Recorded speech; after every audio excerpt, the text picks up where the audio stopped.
All right. Hello, everybody, and welcome back to the TnT podcast. I'm your host, Tim. And I'm Ted. And this week, we are going to be talking about Donald Trump's speech at the conclusion of the Republican National Convention, where he accepted the nomination for president. Just want to note, this one, for the very first time, we have video. Yeah. Wave hi. Hi. What's going on? So this will be from the release of this episode. It might be another week before you see it on our YouTube channel. So make sure you check that out, TnT Podcast, over on the YouTube. But anyway, back to the topic, of course, which is Mr. President Donald Trump. So I was at work at the time, but you actually watched it live. What was after watching it, your first, I guess, what you thought of it at first? It was interesting. A lot of the stuff he was pointing out. A lot of it was towards Joe Biden, and he said his name a bunch of times. I think I won that bet that we had in the pod, because I think you said like 10 times, something like that. He was gonna mention his name. All right, we have to go back and count, but it's definitely more than 10 times. Yeah, and yeah, it was interesting. It went over all the stuff about COVID and what his plans are going to be set out for the next 4 years and stuff like that. Yeah, which a lot of it, I think we can agree on that he had some good ideas. Sorry if I'm looking this way, I have some notes. The beginning of his speech he was speaking a lot about, the prosperity of the country, Mm-hmm. gaining the jobs back that we lost because of the virus. And of course, everybody can agree on that. It's how is he going to do it when, like, that's the same thing like we said for Biden is, there might be some good ideas. It all comes down to if you follow through and just how we get there. Yeah. That's the biggest thing. No matter what candidate it is, what they're talking about, it all comes down to how they're going to and if they're truly going to. Yeah. Really. Yeah. I mean, they can say it, but it's all about doing it. It's just executing the promises they make. Yep. You can say the same thing about either candidate. Yeah. You have anything else? Yeah, with the COVID situation, it's just trying to get everything resolved with that and trying to make sure, trying to beat this virus and everything in between.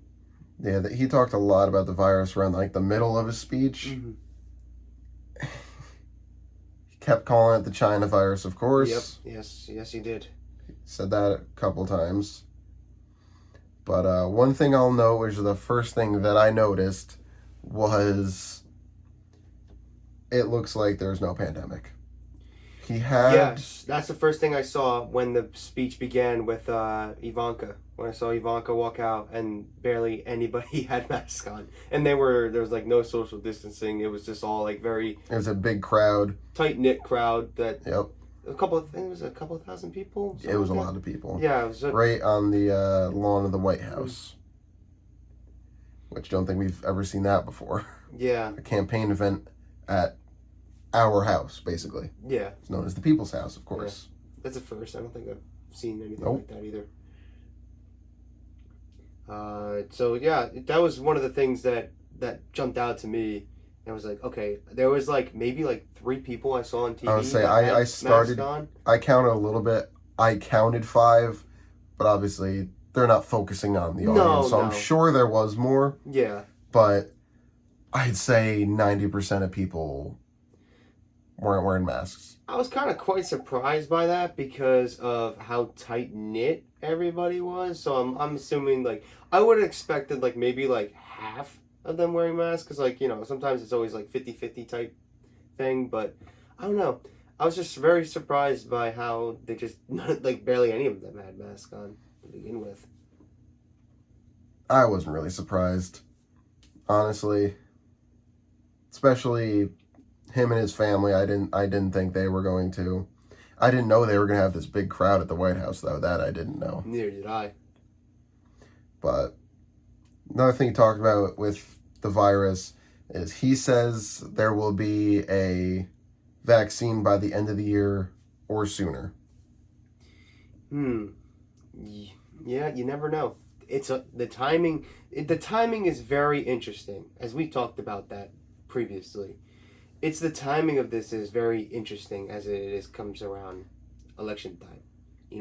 Will it come out? The earliest I heard, I think, was October, but I don't know.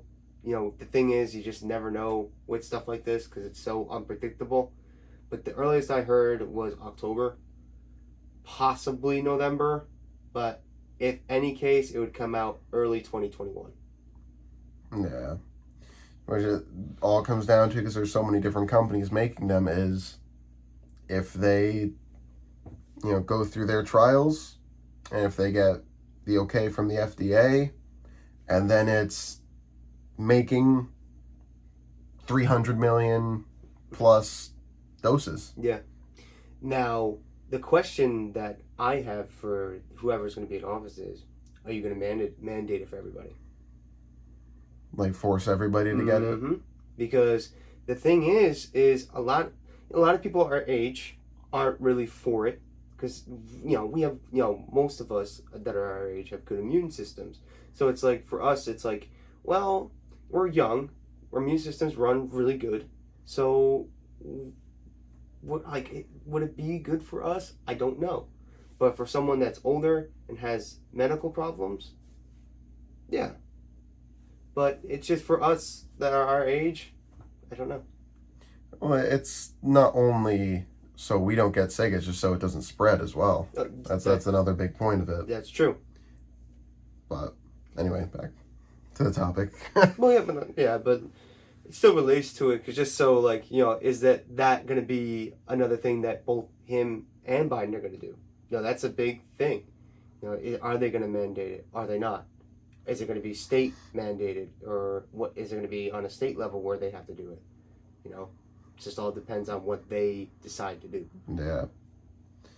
But he kept pitching an America First agenda, which that's another thing I think we can all agree about, is if we're having someone lead our country, we want someone that's gonna be for us, not focusing on other countries or relying on other countries. Yeah, I think he was saying something about how he didn't want China to be so heavily relied on, and have them be the focus of it. Yeah, he went back and forth with Trump and not Trump, he's Trump, Biden and China, saying that if Biden becomes president, he's gonna kneel down to China.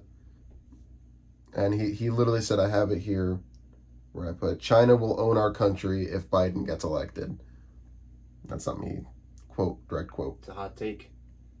That's what he said. He called it the most important election in the history of our country. I can agree with that. That's a fair point. I agree with that too. He says Democrats will tear down this country, and called Biden, in quote, destroyer of jobs and American greatness. It's a very hot take. It's very to the point. So, who knows? I mean, you just never know what he's going to do. Either of them, But I definitely agree that this is probably one of the biggest elections we've had in a very, very long time. Because... And we thought 2016 was big. Little did we know. 4 years later. Hey, there's a pandemic coming. Yeah. Also, too, it's where the direction goes. That's how big it is, because you might go one direction or the other. You just don't know where it's the path is. You can't see it right now, but we will see it once whoever's elected. But who knows? A lot of people are going to be voting this year, because they've been a lot of these sports leagues. Both sides have been vocal. Yeah, they've been preaching on voting. So it's going to be one of those years. It's just everyone's just going to vote. Hopefully. And it wasn't always like that. It wasn't always. That's we were trying to preach, is no matter which side you're on, make your voice heard. Yeah. Vote. Yeah. You have to. Yeah. Your vote counts. That's the thing. You gotta let your voice be heard. Can't be quiet. You can only be quiet for so long, you know. So you just gotta raise your voice up and let your thoughts be heard. Agreed. But he also kept going over his achievements while in office.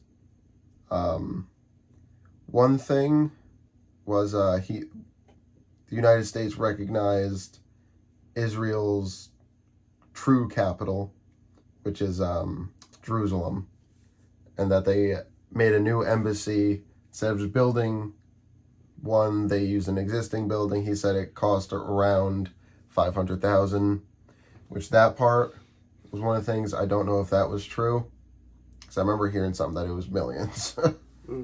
But so that one I'm not 100% sure, but launched the Space Force, killed the ISIS leader, but he also called back to COVID. He thanked the nurses and first responders.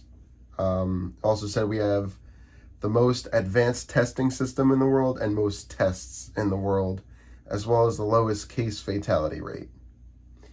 Which I'm like, yeah, the only reason we have so many tests is because we've had so many cases.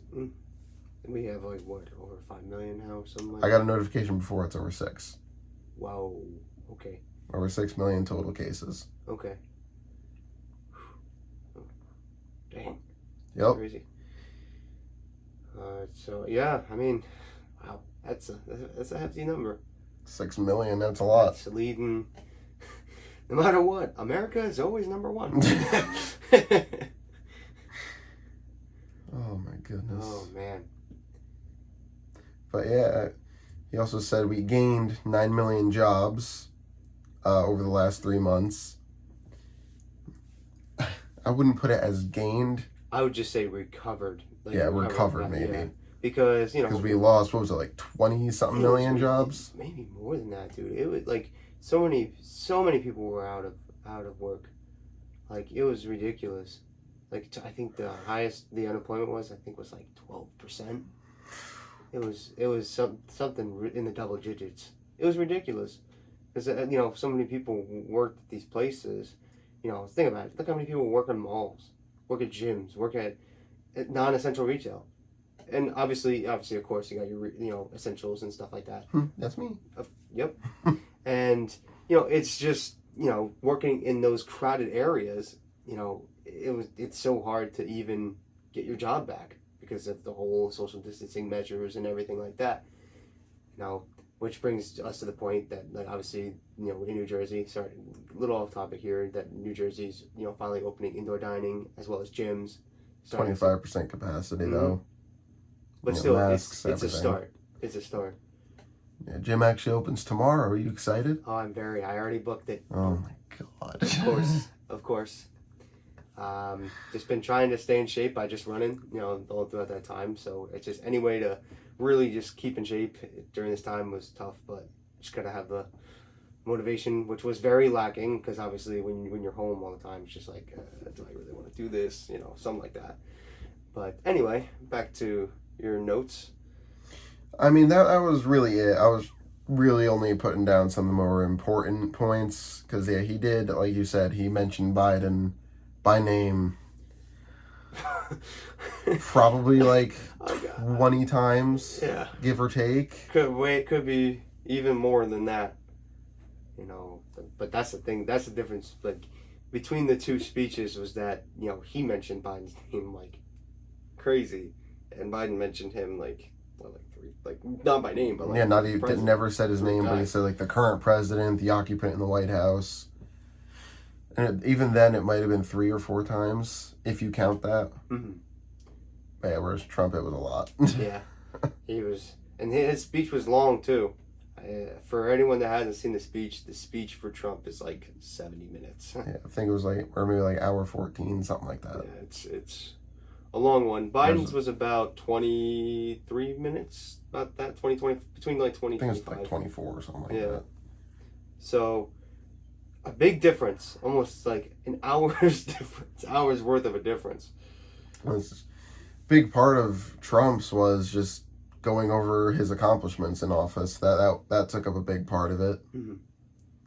You know, whereas obviously Biden was just going over what he's gonna do. Yeah, I do remember the ISIS thing though. That was big because the guys, they were causing a lot of stuff over there, and they finally got them. Yep. Which that was big. And you also mentioned the general they killed. I forget. Yes. Soleimani, I think his name was. Soleimani. Yeah, that guy. What I heard so many the stories about that guy. Brutal. He was brutal, man. He was a brutal general. Oh yeah. Oh, that's what started the year. Yeah. Was the World War III fears. Yeah. Then it was the wildfires. But a lot of it, you know, it's just a lot of it comes from, like, obviously it was like military accomplishments, like getting that guy, you know, getting Soleimani and getting the ISIS guy. You know, it's like, I think, well, Soleimani was Soleimani ISIS guy, or he was just one of the generals? No, he was general from was it Iraq? Iran. Sorry. Yeah, it was from Iran. Got you. Because I was like, I couldn't think of Couldn't it. place it. Yeah. But yeah, he has a hefty amount of stuff that he talked about compared to Biden's, because Biden's was like kind of like summed it up a little bit, and then Trump's was just like, this is the list, this is what I'm gonna go through, this list, these accomplishments that I accomplished in office, blah blah blah, blah. You know, obviously he, you know, during his, you know, tenure, the economy was going pretty good, you know, steadily growing. You know, the unemployment rate was like 2%. It was very, very low. And then obviously with the pandemic hit, it just went. Yeah, everything went. Yeah. Which, I mean, that's where I'll defend him a little bit. You couldn't really help that. Obviously, they could have had a faster response and everything. It would have helped a little bit. But once it got that bad, there was nothing could do besides shut down. Yeah. So we can't really. It's unfortunate. I mean, you know, it's tough because a virus is an invisible enemy. You can't tell where it is. If you could, you definitely could stop it, of course. But with this, it's impossible. Yeah. Viruses are just very hard to control. And, you know, as contagious as this is, you know, you know, that's why there's so many cases worldwide, and even cases here, you know. So it's just a very tough situation, and something that a lot of presidents can't really, it's impossible to avoid. You know, think about, you know, Woodrow Wilson. He was president during the, you know, Spanish flu. Think about how he felt during that whole time. Let's ask him. Call him up and have him. But anything else you really want to say about Trump's speech? Oh no, it was a very long speech, but you know, he basically did a lot of tooting his own horn. Yeah, and we did a lot of accomplishments, like we said, and some were good accomplishments though. But they, you know, some were, you know, you got some of these evil people out of this world, like Soleimani, and he talked about his criminal justice reform, stuff like that. Yeah. So, you know, I wouldn't say like Trump's all that bad. You know what I'm saying? Like, he's done some good things. He has, yeah. Yeah. Yeah, I'll admit that as well. He has done some good things. Oh man, it's just how he presents himself is the only thing is, I just wish he'd like better present. Like, you know, that's the negative thing I will say with him, is that I just wish he just the biggest negative thing, I should say. Yeah, I just wish he was just better with his approach with it than anything else. It's just his approach to when delivering a topic of hand sometimes can get a little, I wouldn't say overboard, but just too like not thought out properly, you know. Yes, like when you're a leader of a country, you're the face of that country. Yeah, you want to set the example, you know what I'm saying? So, you know, I'll take this example for the listeners, when he was talking about the injecting bleach.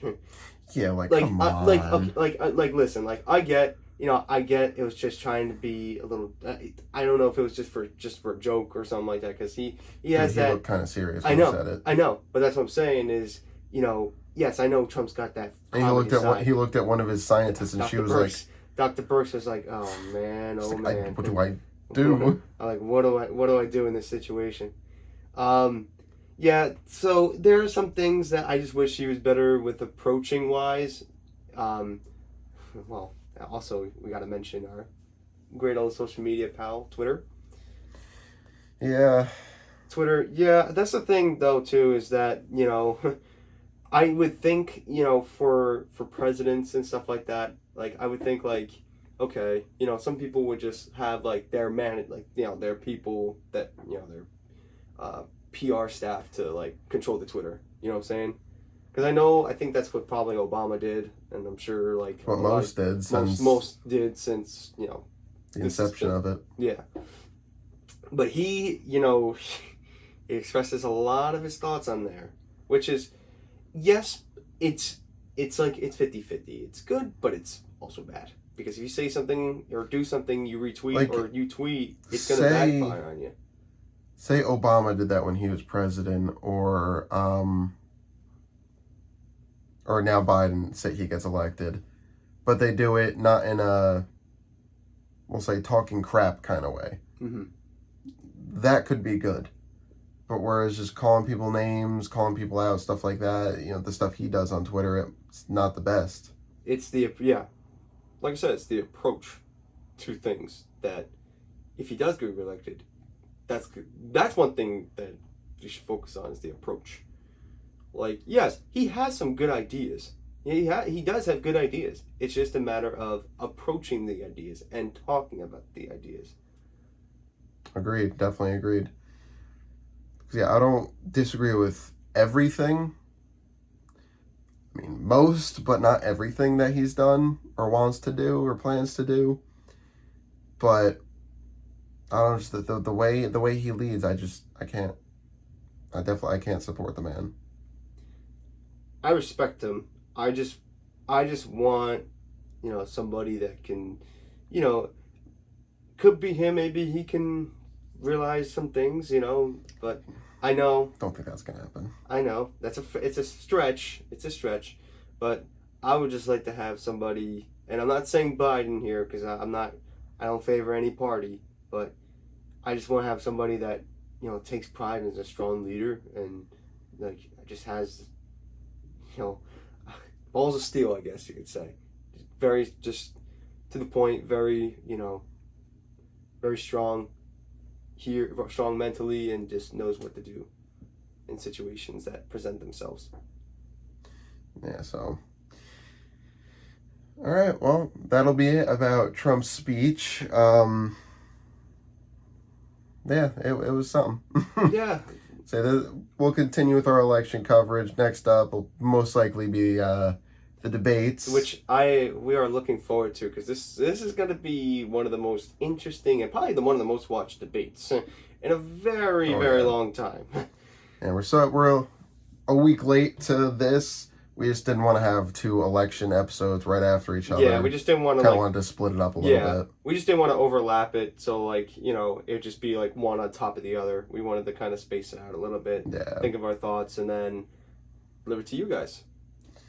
But like we mentioned in the beginning, we are doing video versions now over on our YouTube TnT podcast. Make sure you guys go check that out, because we'll be doing a bunch of gaming. I'm sure we'll be live streaming. We'll be doing a bunch of different stuff. Reactions to different videos, stuff like that. And if you guys wanted to throw out some recommendations to what to watch and have us react, just let us know. I mean, let us know on one of our socials. Yeah, because I know you guys have some great videos to share and for us to react to, so definitely share them. Agreed. All right. So with that said, we'll leave this episode off there. Alrighty. Peace, guys.